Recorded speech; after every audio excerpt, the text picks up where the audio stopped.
Good morning, everybody. Welcome to Defying Expectations Over 60. I am your podcast host, Suki Jeffries. I'm a life coach. I'm an international best-selling author, and I like to help women at or nearing retirement age to figure out the next season of their life so they've got purpose and meaning and fun.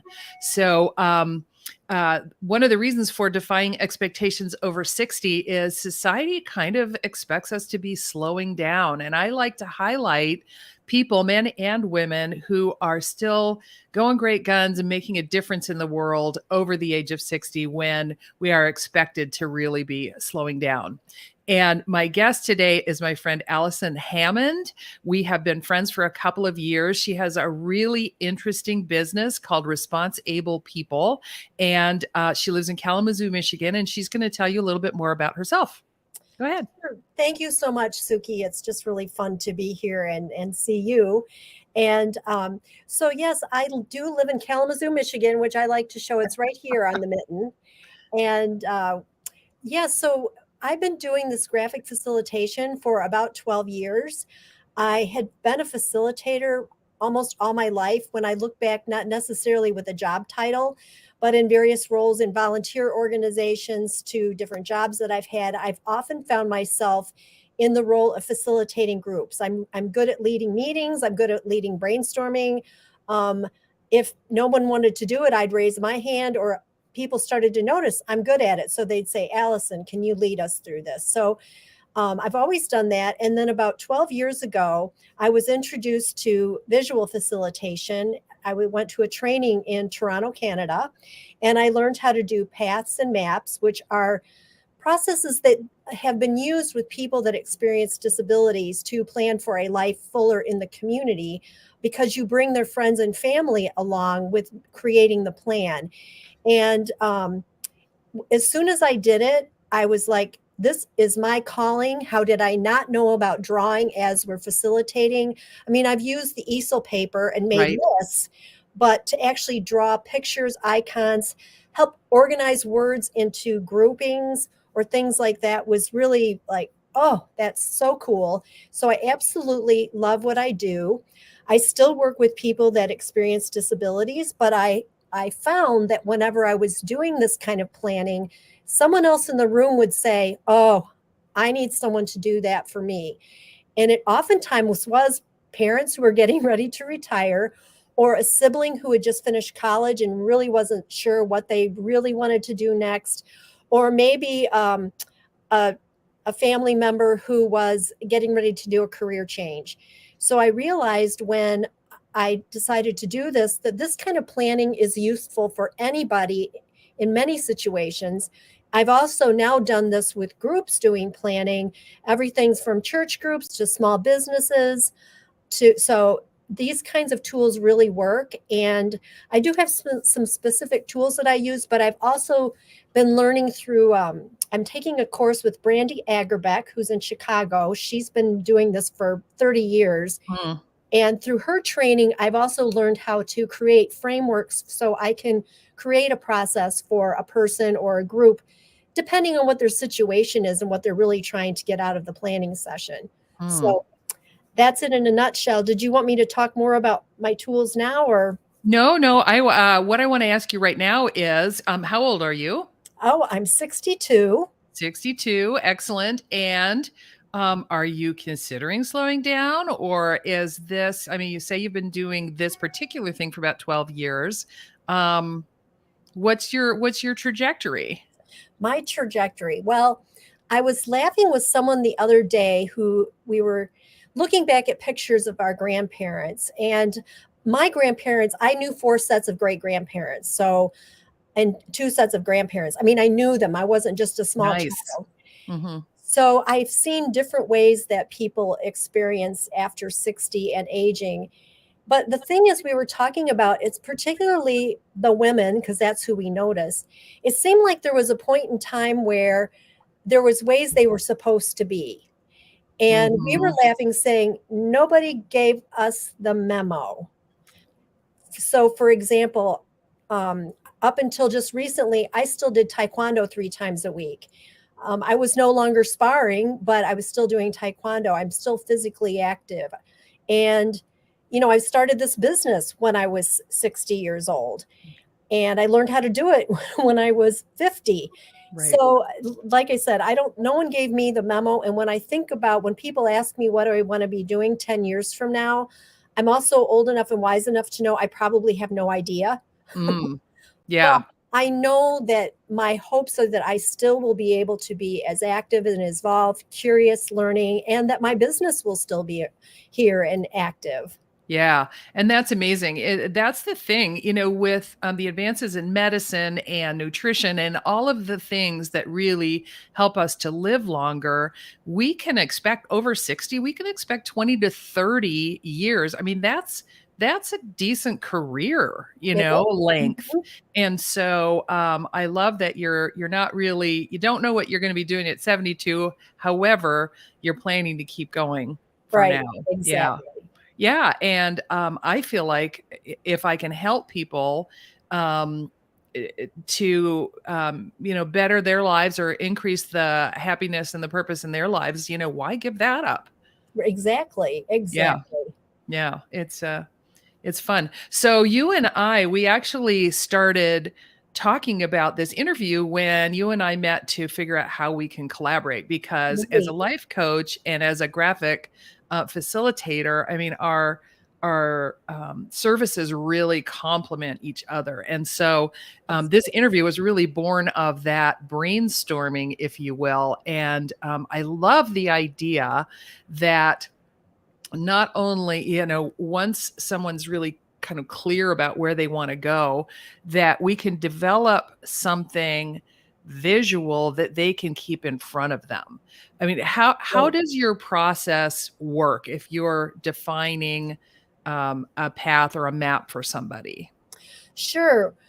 Well, a really cool thing that I just did on Sunday was I did a plan for my mother and father. My mom's 85, my dad's 88. They are in their our friend Ed Zinkiewicz would call their slow go years. Yes. Hmm.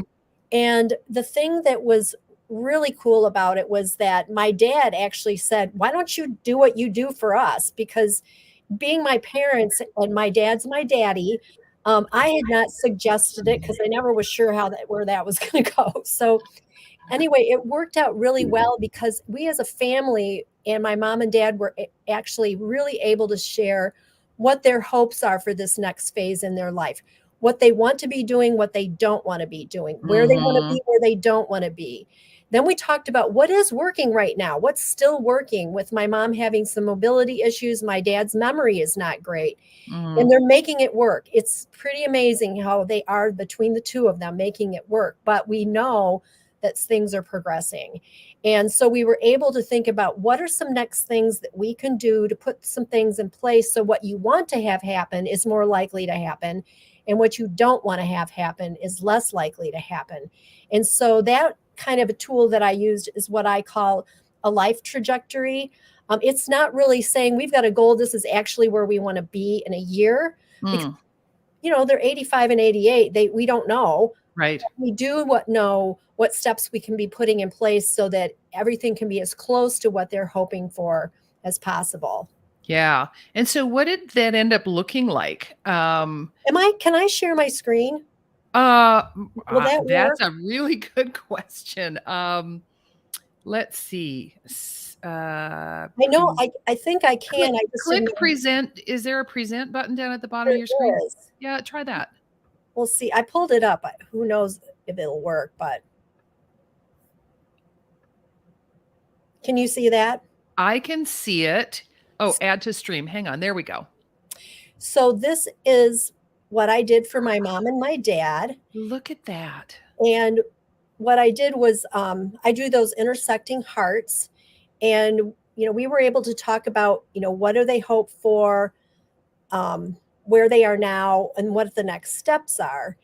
And so there's a lot of words in this plan, but what is cool that I can do is, create this image.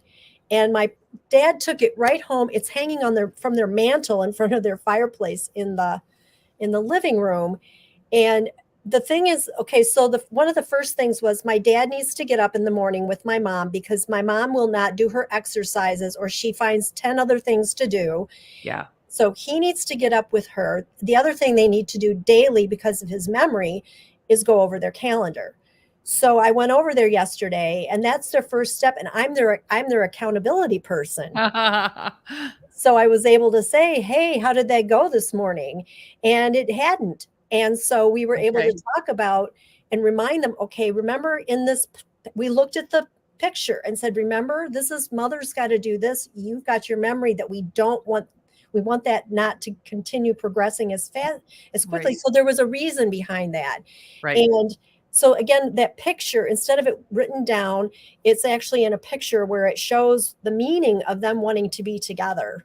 Right. That's awesome. That's awesome. And I can imagine too, if we were in a coaching situation and people were developing their vision and we had a path or a map, and I'm not clear on which one we would have, but that they could have that like in their office or on their wall or in their bathroom or wherever, on their closet door, someplace where they could see it every day and remind themselves of the where they're going and the actions that need to be taken. What it's and that's when people will ask me if I'm a coach. I'm really not a coach. What I do is I provide a framework for planning and my tools are markers and paper. Yeah. And whenever I do a plan for people, whether it's a path or a map or what I just did there, people invite other people from their life to be involved. So I don't do planning just with a person one-on-one because yes, I can listen to them and think about, what their next steps might be, but I don't have the skills that you have, Suki, in the coaching skills, the mindset tools, the ways to help people think, the exercises you can take them through to get over whatever obstacles that they might be facing that's keeping them from moving forward. Right. So um, so that's where I think we dovetail so well together. Yes. Yes. And so, as I'm envisioning, so you and I are going to do this for me. I'm planning out my next year and the trajectory I want my business to be on and sort of how to get there. And you and I are going to practice this together. Yes. And I'm really excited about it. Um, and that's something that I can put on my wall. And as I'm envisioning it with my coaching sessions, normally when I take on a coaching client, we go through a clarity session or an intro section in Mhm. which we talk about vision, we talk about resistance and obstacles and that kind of thing. And then my thought is that after that point, it's like let's make a plan with Allison Mhm. so that they've got something really cool that they can refer to on a regular basis. Exactly. And what I've noticed is people that I know that have worked with coaches, whatever it is, to take that mindset shift or that habit they're trying to change or moving forward with whatever it is, out in the real world when they're really interacting with their friends and family and colleagues who may not know how hard they are working to overcome that obstacle. And if they're part of creating this path with what the steps are, that helps them be more supportive. It also helps them hold the person somewhat accountable. That's not that they're going to should on people. We don't Right, do that. right. But just to understand that when you were asked about moving forward in life and expectations, I'm thinking about another woman that we know who her big dream was to climb Mount Kilimanjaro. Yes. And I can imagine there are some people that would say to family members, "That's my dream. That's what I want to do." And people would go, "That's nice." And you Yes. really think they're going to do it. But if you really want to do it and you need to be all that preparation, the packing, the expenses, you need to have other people in your life on board and helping you and knowing how to help you without kind of standing back as you know just bystanders, Yeah. to help have them be involved as well. And Yeah. yeah, so I'm that's glad you circled back around to that about having people with you, because I'm in this 90-day goals program that's going to end up. Actually, it's finishing up this week, and one of the reasons I've noticed over the 90 days is I'm really a lone ranger. Like I set my eyes on my goals, and I go and and I try and do it all myself. And what I've learned is that it's a lot easier with support and with help. And I love the idea of bringing people in the development of your graphical documentation, so that they understand why and where and what, because you're right, it really does help them buy into whatever your game is that you're playing. And then you don't have to feel alone, and they can ask you, hey, how's that going? I was really inspired by you saying blah blah blah. Has that happened yet? Right, exactly. Yeah. Well, and I did a path for another friend of mine, and other people in the room have some of the same goals around healthy lifestyle. And Mm. so they said, oh, I need to be doing that too. We can do it together. We can work on this together. Yeah. And so sometimes even the other people in the room, even though there may not be the focus person, can start realizing, oh, these are things that I could be doing too, or these are also gifts or interests that I have. Yeah. Maybe we can do them together. So Yeah.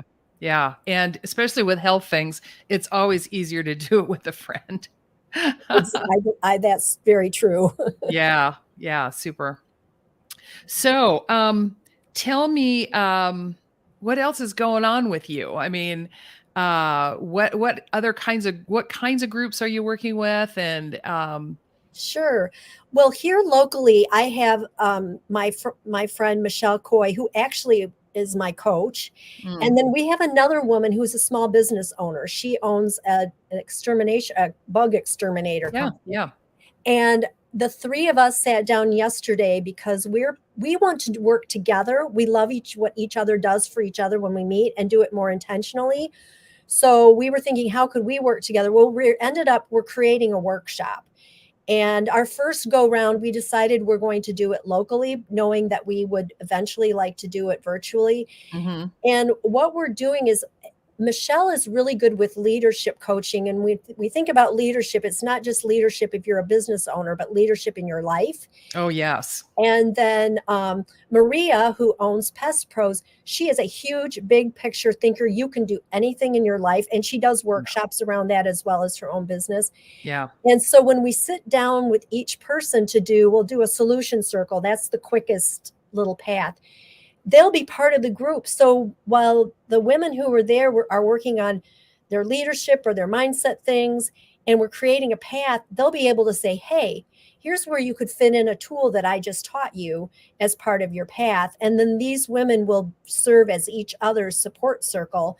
And then our idea is that we would regroup in about 3 months and say, how to go. Right. And so it all came out of, how can the three of us work together because to support each other. And Hmm. then we're like, oh, we could make this into a workshop because we know other women.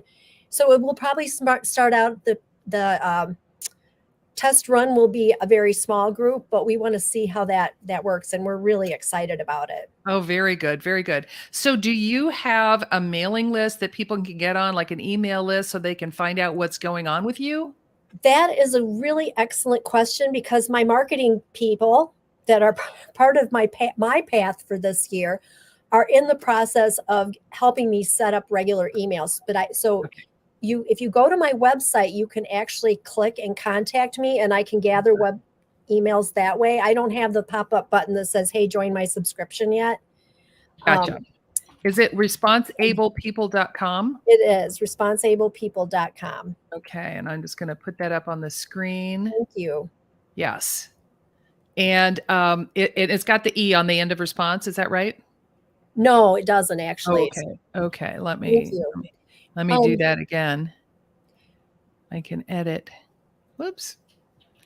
What I also have going on is I did have a path done for myself for my business, and I'm now getting around to actually doing some things like reorganizing my website. So for those of you who go there, there's a nice picture of me, and it's all about me, but my links I'm going to change up, so I have like a subscription link, or for people can click and get more information about each of the tools.